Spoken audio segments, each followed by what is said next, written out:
De las cenizas de la Primera Guerra Mundial, Adolf Hitler intentó construir un siniestro nuevo orden,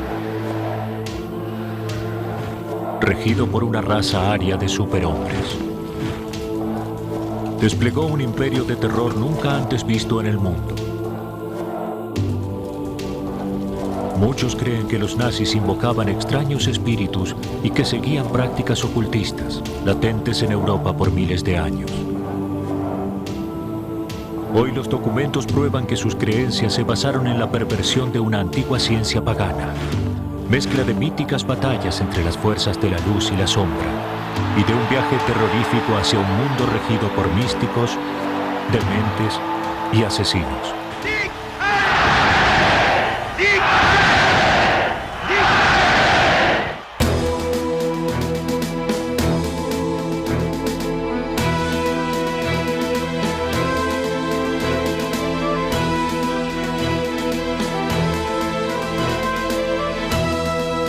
Domingo de Discovery presenta La conspiración nazi, primera parte.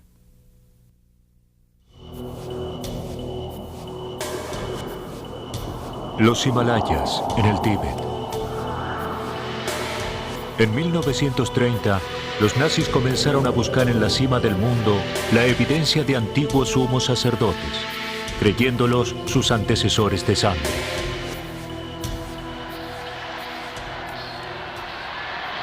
La creencia de los nazis en estos ancestros se orientaba a la fundación de la nueva religión alemana, una religión con Adolf Hitler como su sumo sacerdote.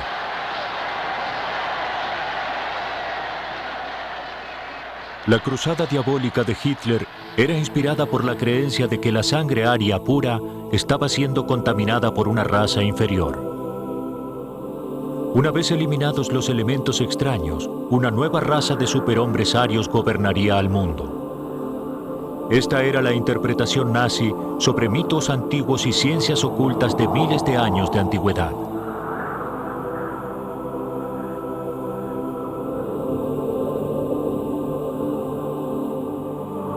Para probar su superioridad, los nazis no dejarían mito o religión sin explorar,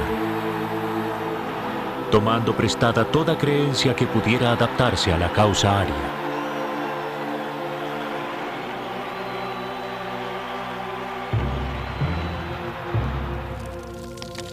Hitler necesitaba eliminar toda religión competitiva como fundamento para esta nueva fe.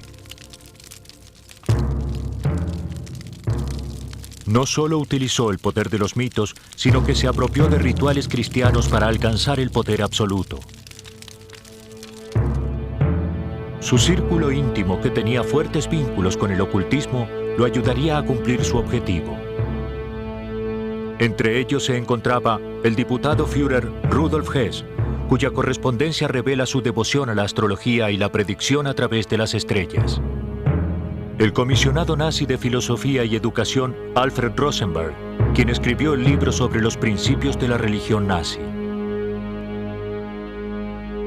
Joseph Goebbels, el ministro de propaganda de Hitler, cuyo diario registra el uso de predicciones a través de las estrellas en la planificación de la guerra contra los aliados. Y Heinrich Himmler, cabeza de la SS y los campos de muerte nazis, cuyos papeles personales revelan que fue el principal ocultista del Tercer Reich y el arquitecto de la nueva religión nazi.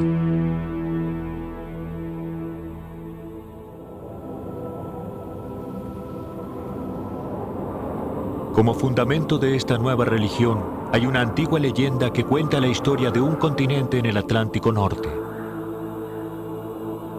Allí vivía una raza de seres superiores que cayó en desgracia a través de la maldad y la inmoralidad.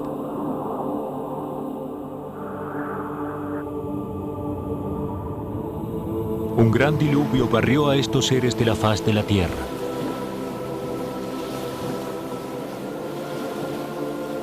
Pero antes de ser destruidos, algunos sacerdotes huyeron en botes,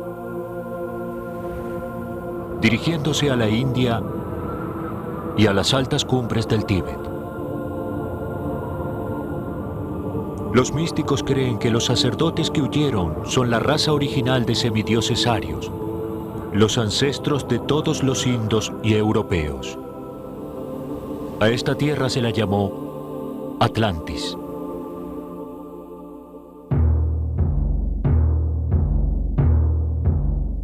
Algunos alemanes sostenían que el mito de Atlantis era una historia real. Su prueba de que los arios fueron los elegidos, descendientes de los seres superiores de Atlantis, y que perdieron sus poderes al mezclarse con simples mortales. Sobre estas teorías yacen las semillas de la doctrina nazi.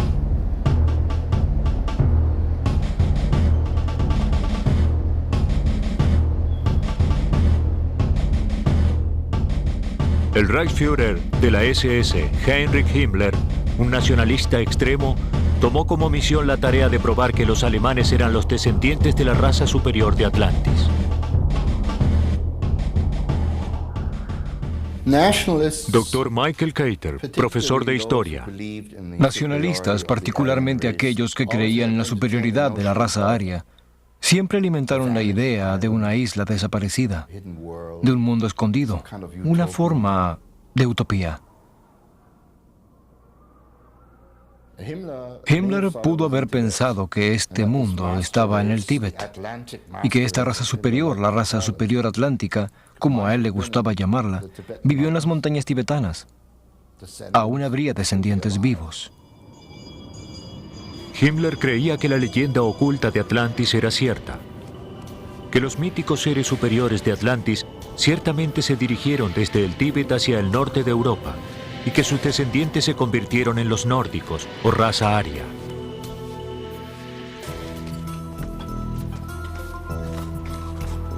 Expediciones dirigidas por Himmler y financiadas por el gobierno fueron enviadas al Tíbet en la búsqueda de evidencia de sus ancestros.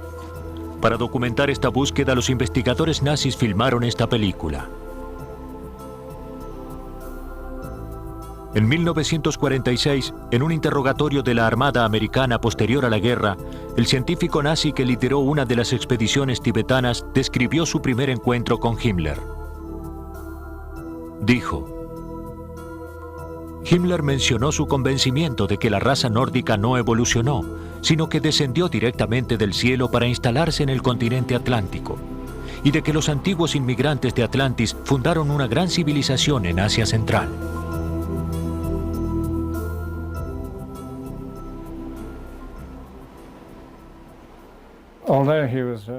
A pesar de haber sido un muy racional, calculador y poderoso agente, Peter Padfield, historiador.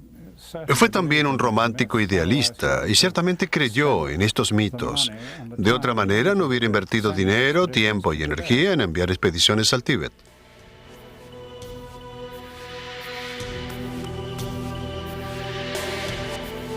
En el Tíbet, las poblaciones eran sometidas a las inspecciones físicas de los investigadores nazis, que buscaba lo que el partido llamaba rasgos físicos arios. Frentes estrechas, extremidades largas y facciones angulares.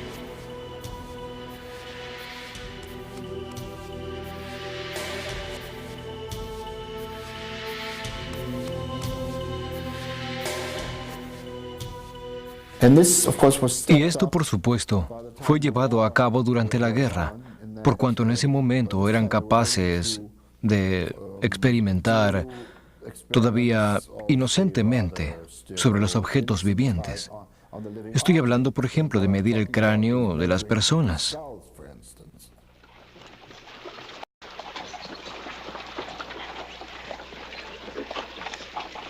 La búsqueda para probar la superioridad de la raza aria pronto giró hacia lo criminal.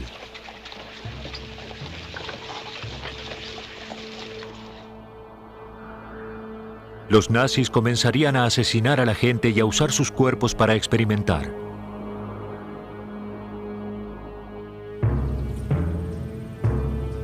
Ellos creían que una vez demostrado que sus ancestros fueron dioses, sería un paso simple recrear esta raza de semidioses arios a través de una reproducción selectiva.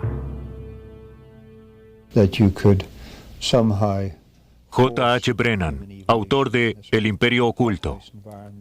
que uno podía de alguna manera forzar la evolución humana en una especie de invernadero, seleccionando a los padres de un niño y luego reproducir su descendencia hasta el día en que uno consigue reproducir al hombre superior, que fue pronosticado en otras teorías ocultistas.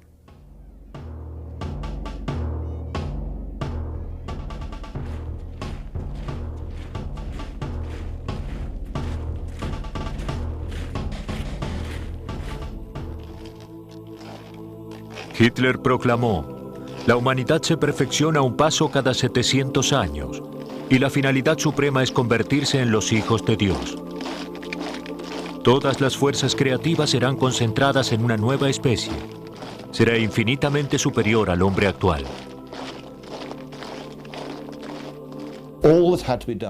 Dr. Nicholas Guthrie Clark, historiador. Todo aquello debía ser hecho por los arios para repurificarse, a fin de restaurar sus poderes mágicos y de esa manera restaurar su identidad original de ser los semidioses.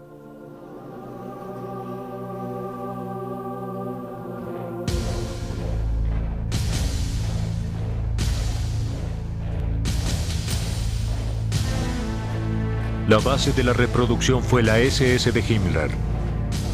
Él reclutó solo a los más fuertes, a los mejor preparados y a los que él consideraba más hermosos jóvenes. Altos, rubios y con ojos azules. Estos futuros guerreros debían ser bien educados y solo de familias de herencia aria pura. La SS había estado formada en general por guerreros altos y bien constituidos. Ahora bien, Himmler decretó que todos en la SS debían medir 1,75 m de alto, ya que esta era la altura de Himmler.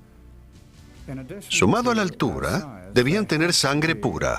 Para ser oficiales, debían poseer ancestros alemanes puros, sin cruzas, hasta 1750.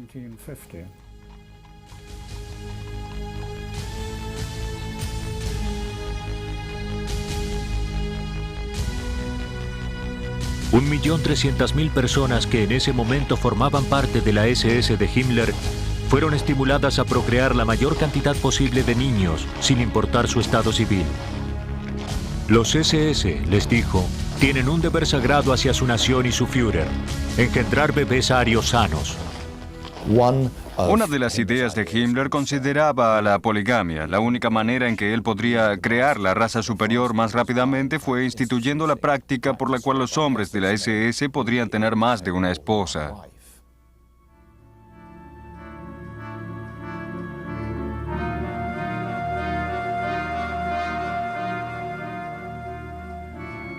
En 1935, Himmler creó el programa Lebensborn, cuyo significado es fuente de vida.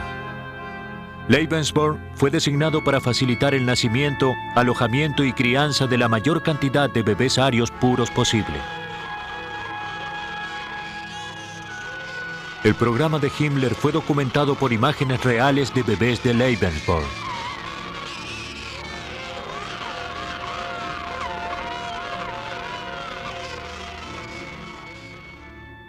El Lebensborn de la SS proveía condiciones en las cuales jóvenes muchachas podían ser inseminadas por los hombres de la SS. Él sugería que aquellas jóvenes muchachas arias de Alemania que no habían sido capaces de conseguir novio o marido no debían privarse del placer de la maternidad.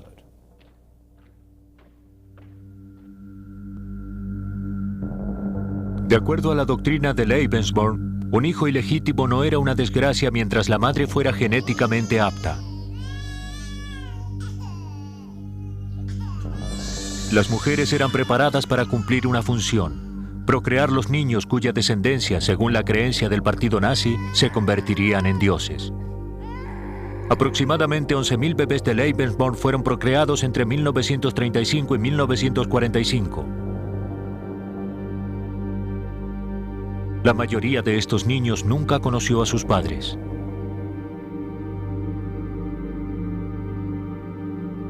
El periódico semanal de la SS declaró: solo cuando el número de cunas exceda al número de féretros, podremos esperar con gran regocijo un futuro mejor.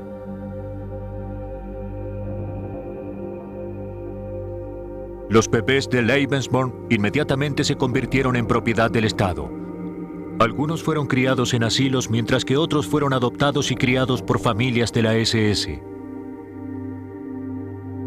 Durante la guerra, niños con apariencia aria fueron secuestrados de las naciones conquistadas y enviados a asilos de Lebensborn en Alemania.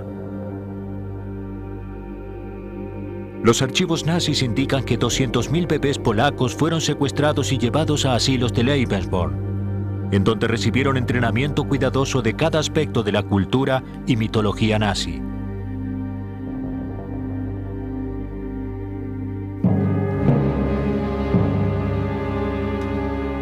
Mucho antes de que Hitler llegara al poder, estas creencias racistas ya prosperaban. Había muchas organizaciones en Alemania y Austria alrededor de la Revolución del siglo, que combinaba ideología racista con prácticas ocultistas. Pero sus ideas se volvieron populares al finalizar la Primera Guerra Mundial.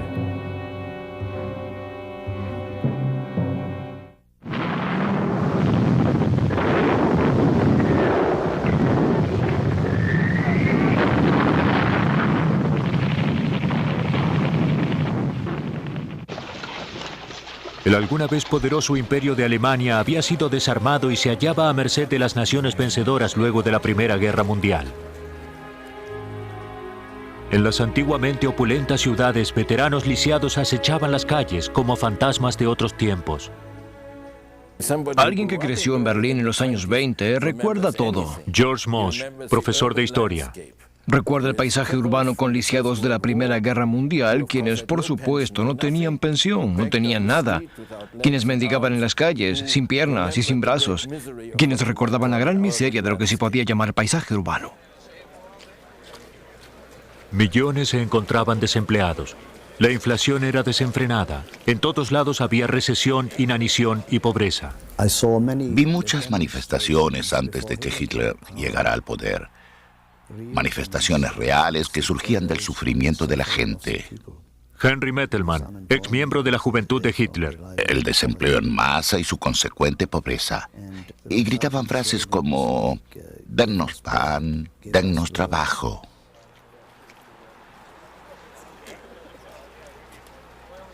La gente buscó un chivo expiatorio. El temor y la desconfianza hacia los extranjeros se intensificó. Ambos extremos del espectro político pujaban por la lealtad del pueblo alemán.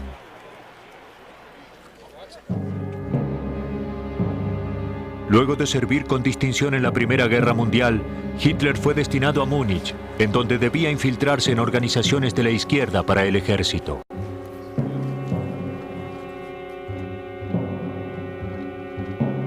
Un hecho cambiaría el curso de su vida. Se infiltró en una organización, un club político llamado Partido Obrero Alemán. Pero lejos de ser la organización comunista que su nombre implicaba, el partido resultó ser de extrema derecha. A Hitler le gustó lo que oía, pasó a formar parte y finalmente lideró la organización.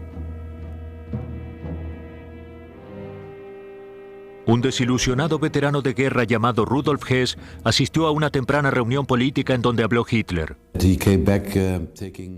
Wolf Hess, hijo de Rudolf Hess. Y volvió a casa rápidamente, se levantó y dijo: «Hey, vi a alguien esta tarde. Él llevará nuevamente a Alemania al lugar que tenía antes de la guerra. Este es el único hombre capaz de hacerlo». Hess estaba convencido de que el orador dinámico que había oído era el largamente esperado Mesías vaticinado en los círculos ocultistas de Alemania. Con el filósofo racista Alfred Rosenberg, Hess fue partidario de uno de los grupos más prominentes, la Sociedad de Tull, que activamente buscaba un Mesías alemán y estaba dedicada a revivir la llamada raza superior aria. Sus miembros practicaban la astrología, el culto al sol y otras ciencias ocultistas, pensando que esto los ayudaría a alcanzar su meta.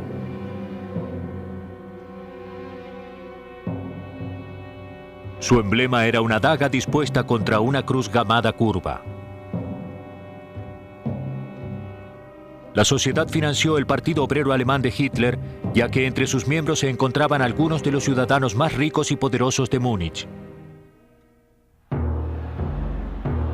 En 1920, el partido de Hitler cambió oficialmente su nombre por el de Partido Obrero Nacional Socialista Alemán, el NSDAP, o como se lo conocería pronto, el Partido Nazi. Con Hitler como su líder, el partido nazi creció rápidamente, recogiendo gente en un frenesí de negociaciones temibles y oratoria vehemente.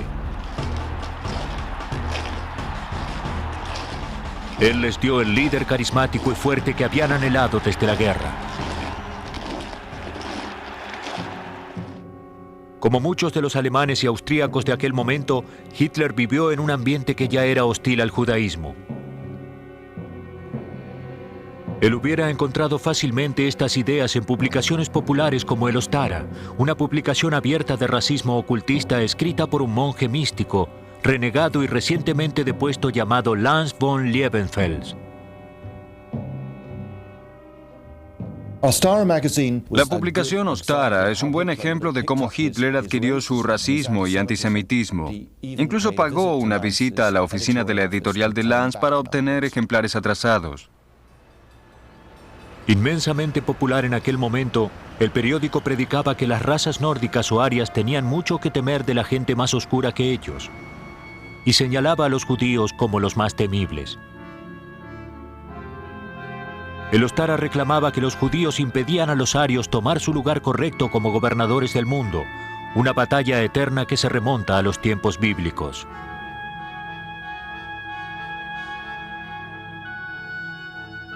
Los titulares decían: ¿eres rubio? Entonces estás en problemas. Por ello deberías leer Ostara, publicaciones para rubios y para el movimiento de derechos masculinos. La publicación esbozaba lo que se transformaría en la vista del mundo nazista: selección racial, Lebensborn e incluso los campos de muerte nazis. Con estas ideas afianzadas, las teorías sobre la raza desarrolladas por Hitler estaban listas para ser llevadas aún más lejos. Esta vez por el partidario de la Sociedad de Tull, Alfred Rosenberg, el filósofo y ocultista racista que se convertiría finalmente en la voz del Führer en temas espirituales. En su libro El mito del siglo XX, Rosenberg reinventó la historia alemana y exhibió los fundamentos del nuevo credo nazi: la religión de la sangre. Él veía la sangre con un sentido religioso. Mark Weitzman, director del centro Simon Wiesenthal. La iglesia debía ser una iglesia de la sangre, más que una iglesia de fe o de credo. La sangre entrelazó a las razas nórdicas. Para Rosenberg, sangre, origen racial e identidad racial se convirtieron en características claves de esta nueva ideología.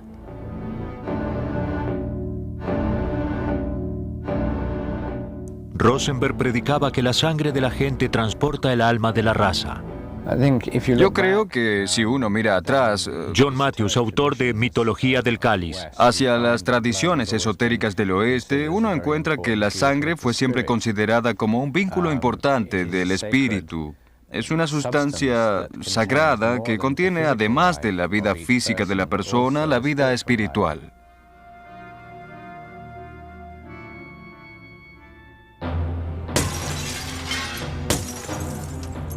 El mito nórdico reemplazó a la Biblia cristiana como fundamento de la nueva religión nazi.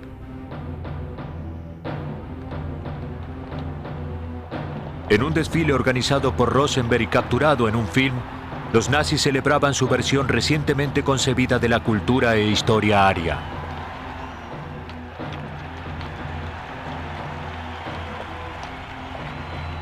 Rosenberg escribió: hoy, un nuevo mito está asomando, el mito de la sangre.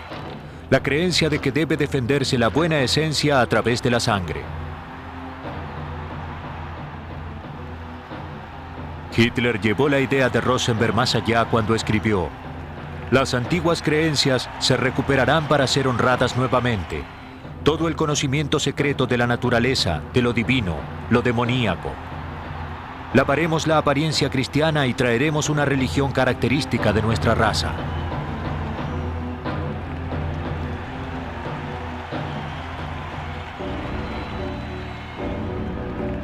Como símbolo de esta nueva religión, Hitler eligió la esvástica.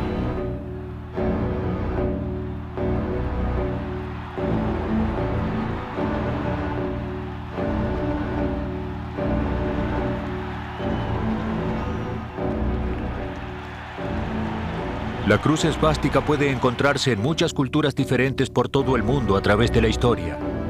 En tiempos antiguos era símbolo de la buena suerte en China y actualmente continúa siendo un emblema religioso para la fe hindú y budista. Nigel Pennick, autor de Ciencia Pagana. Fue llevada en sus escudos por los caballeros como protección mágica y también tuvo conexiones no cristianas. Representaba el martillo de Thor, y Thor fue el dios del trueno y el poder, y así un tipo de dios patriarcal muy masculino. La puja por el poder por parte de Hitler comenzó el 9 de noviembre de 1923, cuando intenta derrocar al gobierno bávaro. Liderando un ejército privado llamado Caballería de la Tormenta, emprendió un ataque sorpresa a la sala en donde se encontraban los líderes del gobierno. Con Hess y Rosenberg de su lado, Hitler anunció descaradamente la formación de un nuevo gobierno. Luego tomó las calles con 3.000 soldados de la Caballería de la Tormenta marchando a través de Múnich. Fueron confrontados por la policía. Hubo disparos y 16 hombres de Hitler fueron asesinados. Fue un golpe fallido, pero en los 10 años previos a que Hitler tomara el poder, estos 16 hombres se convertirían en mártires. En aquel momento llevaban una bandera esvástica, y esta especie de caída y la sangre de los muertos quedaron asociados a ella. Y surgió un nuevo rito. Ninguna nueva bandera o ningún nuevo estandarte tenía poder hasta que Hitler los tocaba con esta bandera.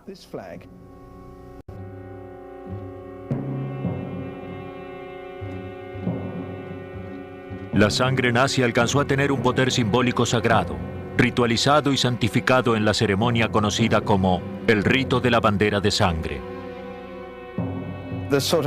Una especie de poder mágico de la sangre de los nazis muertos era transmitida a cada bandera nazi y de esa forma santificada.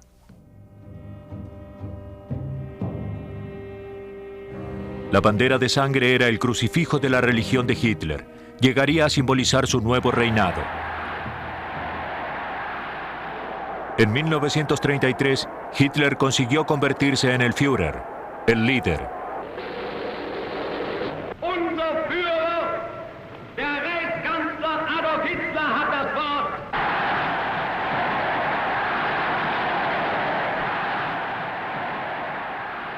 Un título que llegaría a resonar con connotaciones religiosas como el ungido o incluso el Mesías. Había llegado el momento de Hitler.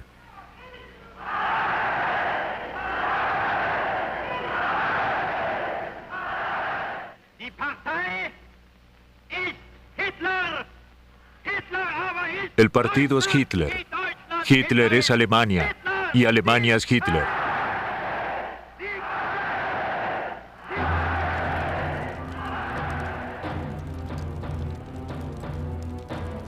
Con la elevación de Hitler a líder, la religión de la sangre se convirtió en la religión indiscutida del partido nazi, completada con feriados religiosos y mártires.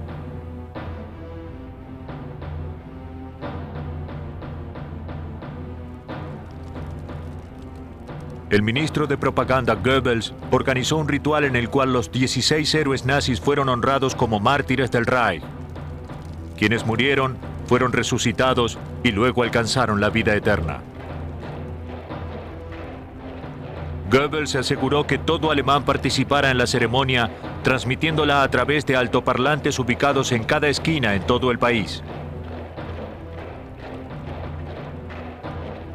Parte del mensaje decía: en la noche de los muertos marcharon. A medianoche, una representación ceremonial y mística, el nacimiento del Reich.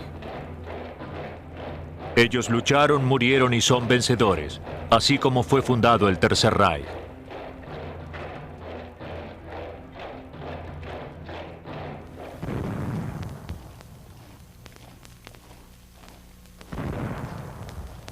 Los cuerpos de los 16 héroes fueron sepultados en un edificio conocido como el Feldenhall, o Templo del Honor.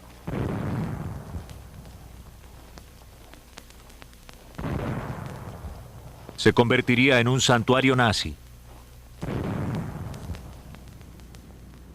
Durante esta ceremonia anual se gritaban los 16 nombres y voces anónimas respondían al llamado de la lista de héroes, como si los muertos marcharan en espíritu con los vivos.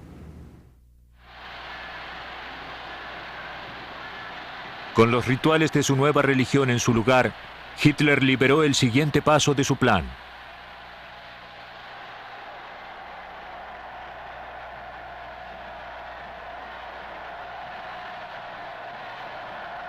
Él escribió: "La fuerza sin fundamento espiritual está predestinada a fallar".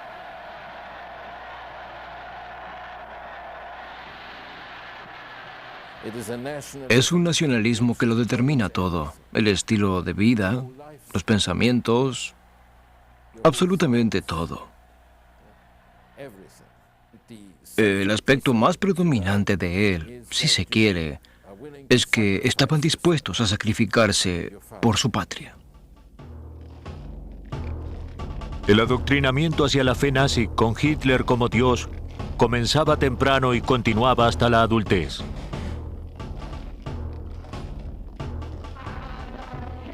Adolf Hitler es nuestro salvador, nuestro héroe.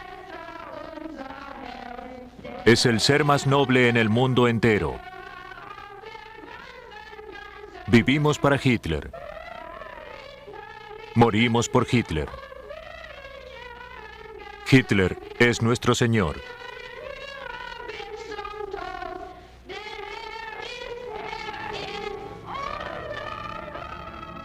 En 1933 el partido se hizo cargo de todas las organizaciones juveniles de Alemania. Para las niñas, la organización obligatoria era la Liga de Doncellas Alemanas, en donde se les instruía sobre el autosacrificio, el contraer matrimonio jóvenes y sobre la pertenencia de sus cuerpos a la nación.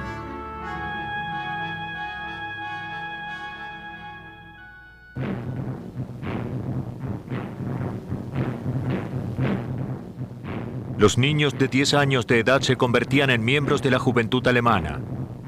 A los 14 años se unían a la juventud de Hitler y a los 18 años al partido nazi.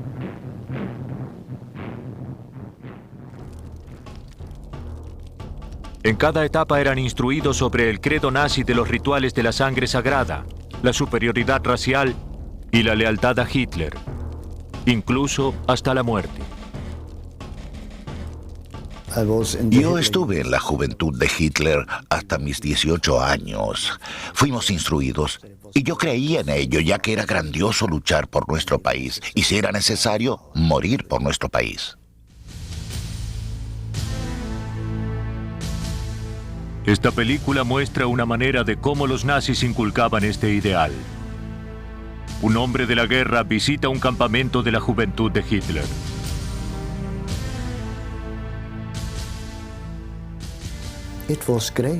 Era maravilloso saber que uno pertenecía a la raza más grande, a la nación más grande de la tierra. Yo lo creía, porque yo era un alemán. Sangre alemana corría por mis venas y eso me hacía superior a los otros. Hitler afirmó: "Quiero ver de nuevo en los ojos de la juventud el destello de la bestia victimaria".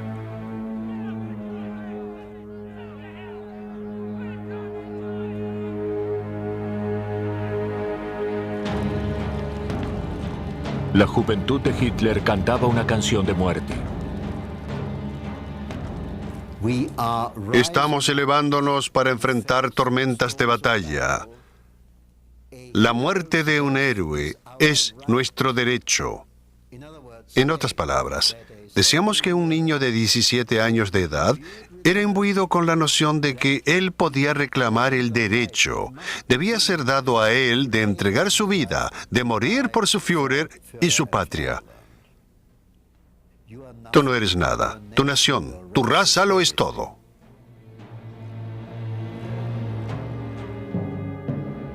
A los 18 años, los cadetes se entregaban al Führer tomando un juramento sagrado. Ich schwöre. Yo juro.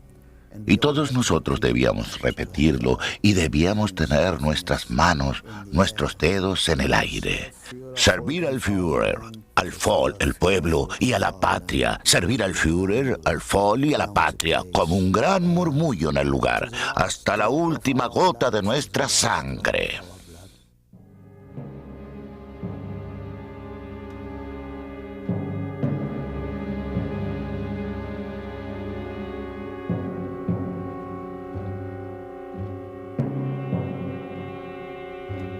En el centro del adoctrinamiento de cada alemán se encontraba la autobiografía de Hitler, Mein Kampf, o Mi lucha. En él resumía la filosofía de los planes para un reinado nazi por 1000 años. Mein Kampf se convirtió en la Biblia nazi. Henry Mettelmann, antiguo miembro de la juventud de Hitler. Yo pensaba que era el libro más grandioso jamás escrito. La Biblia no era nada comparada con él. Y aún puedo citarlo, aunque lo haya leído hace más de 60 años. En conjunto con Mein Kampf, los principios de la religión de la sangre comenzaron a formar la base de la política nazi. Se promulgaron leyes sobre esterilización obligatoria. Incluso los arios eran investigados sobre enfermedades hereditarias. Enfermedades que iban desde tuberculosis y epilepsia hasta alcoholismo y depresión eran causas para la esterilización automática. Más de 400.000 alemanes sufrieron este destino.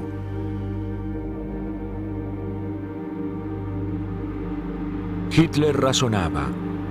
La exigencia de que se impida que gente defectuosa propague su defecto a sus descendientes está perfectamente justificada. Y ejecutada sistemáticamente representa el acto más humano de la humanidad.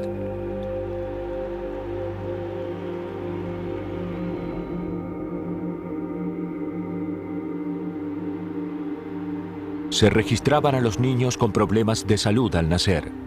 Si sus problemas persistían, doctores nazis secretamente les administraban inyecciones letales, diciendo luego a sus padres que habían muerto por causas naturales. Se instituyó un programa de eutanasia para los enfermos físicos y mentales. Películas de propaganda afirmaban que estos eran actos de benevolencia, ya que se liberaban almas de cuerpos atormentados. Para 1935, Hitler había creado las leyes de sangre, que sostenían como acto criminal que un alemán puro se casara o incluso tuviese relaciones sexuales con un judío. Los judíos alemanes fueron despojados de sus derechos como ciudadanos. Pero lo peor aún estaba por llegar. Purificar la sangre aria era solo la mitad del plan demoníaco de Hitler. Solo quedaba un obstáculo para limpiar el camino hacia la última etapa de la evolución humana y así asegurar la llegada del milenio ario. La existencia de los no arios.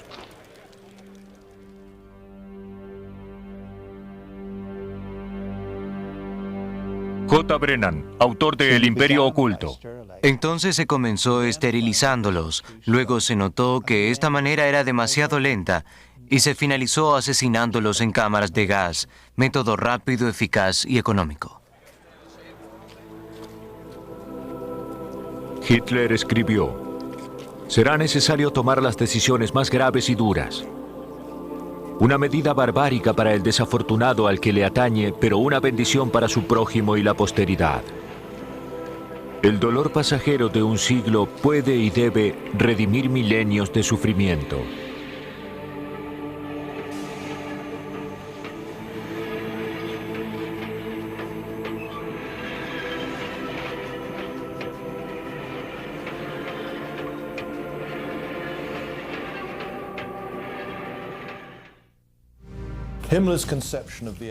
La concepción de la SS por Himmler no fue nada menos que la creación de una nueva élite de raza sanguínea para el orden nazi en Europa.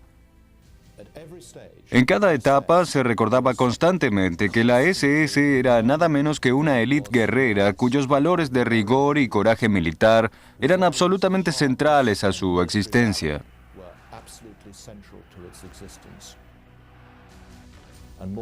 Y más allá que eso, estaban asegurando la supervivencia de la raza de esta manera.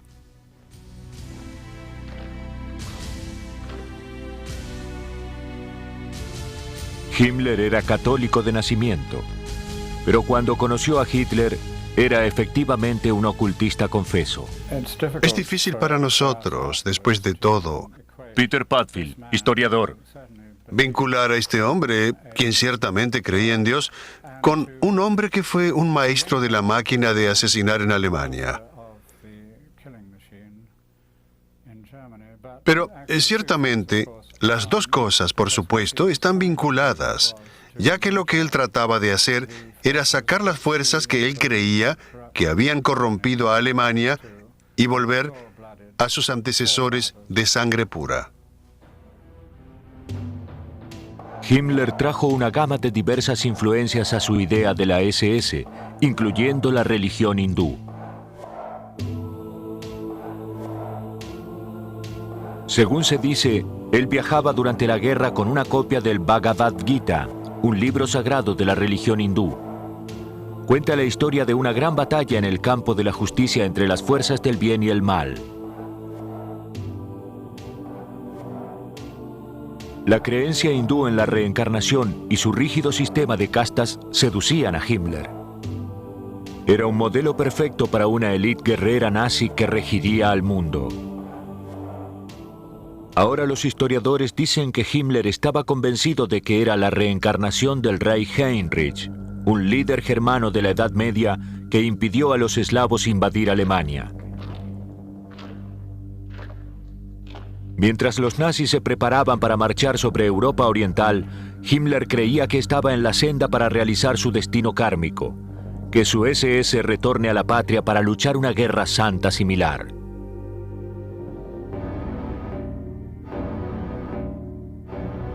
Himmler modeló su SS según la orden de los caballeros teutones del siglo XIII, que mataban y esclavizaban a la gente que vencían.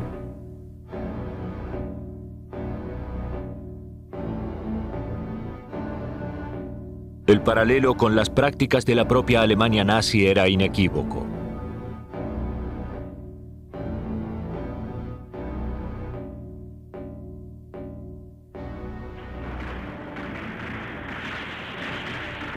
La SS del Reichsführer intentaba reinstalar el sistema feudal en el que habían vivido los caballeros. A medida que conquistaba nuevas tierras, cada oficial de la SS tomaría posesión de un estado feudal. Sus habitantes serían asesinados o esclavizados.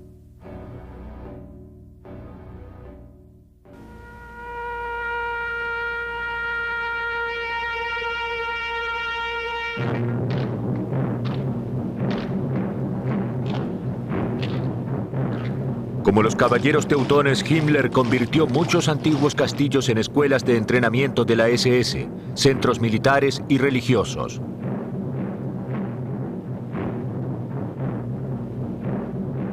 Aquí eran iniciados los reclutas en los hábitos de los llamados sacerdotes guerreros.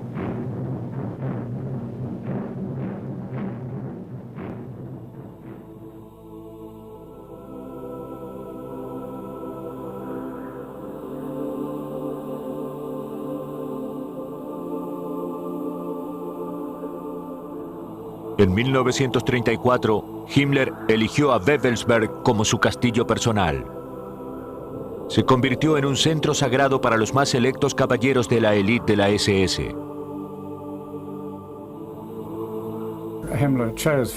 Himmler eligió Wewelsberg porque su ocultista o guía espiritual le dijo que este sería el punto fuerte mágico de la resistencia alemana hacia un gran ejército del este y que habría una gran batalla allí y las hordas orientales serían rechazadas. Himmler tenía grandiosos planes para su castillo medieval en Wewelsberg. Pero esto requería de una prodigiosa fuerza de trabajo. Para asegurarse el suministro de esclavos, construyó cerca un campo de concentración. Desde 1939 hasta 1945, 4.000 prisioneros trabajaron en el castillo de Himmler. Casi un tercio de ellos murió trabajando allí.